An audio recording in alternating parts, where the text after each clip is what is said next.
আসসালামু আলাইকুম ওয়া রাহমাতুল্লাহি ওয়া বারাকাতুহু। কেমন আছেন সবাই? তো আল্লাহর কাছে দোয়া করছি সবাই ভালো ও সুস্থ থাকুন। সবসময় এটাই দোয়া কামনা করি। নামাজ পড়ে পড়ে আপনাদের জন্য আমি সবসময় দোয়া করি, আপনারাও আমার জন্য দোয়া করবেন। তো আপনাদের দোয়া আমিও ভালো আছি আলহামদুলিল্লাহ, আল্লাহর কাছে শুকরিয়া জানাচ্ছি। তো আজকে আমি আপনাদের সামনে হাজির হয়েছি। আমি জালি কুমড় কুচি কুচি করে কেটে নিয়েছি, দেখুন একদম কুচি কুচি করে আমি কেটে নিয়েছি। তো আমি এগুলো এখন ভাজি করব। তো এখানে আমি পেঁয়াজ দিয়ে দিচ্ছি,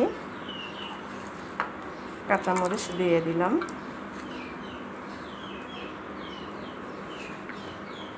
লবণ দিয়ে দিলাম পরিমাণ মতো,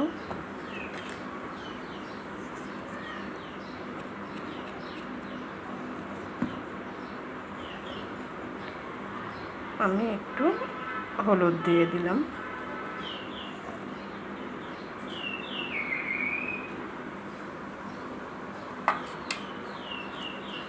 সরিষার তেল দিয়ে দিচ্ছি,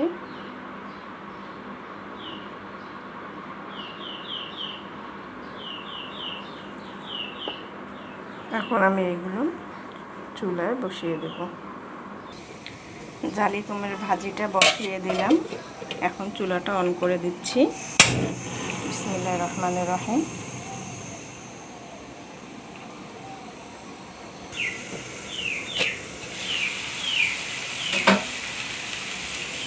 দেখুন জালি কুমড়ের ভাজি দিয়ে পানি বের হয়েছে, আমি কিন্তু এক ফোঁটাও পানি দিইনি এবং কাটার সময়ও আমি ধুয়ে কেটে নিয়েছি, আমি কেটে ধুইনি। আস্ত একটা জালি কুমড়ো আমি ধুয়ে তারপর কেটে নিয়েছি। তারপরেও দেখেন এগুলো সবগুলো জালি কুমড়োর পানি বের হয়েছে, শুকিয়ে যাবে।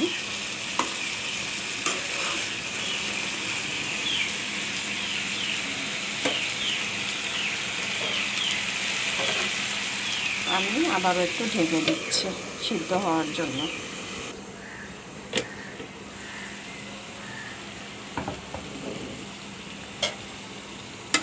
দেখুন পানি একদম শুকিয়ে গেছে, এই যে পানি নেই। তো কুমড়োর ভাজিটা হয়ে গেছে। তো আপনারা সবাই ভালো থাকবেন ও সুস্থ থাকবেন এই দোয়া ও কামনা করে রেখে দিচ্ছি।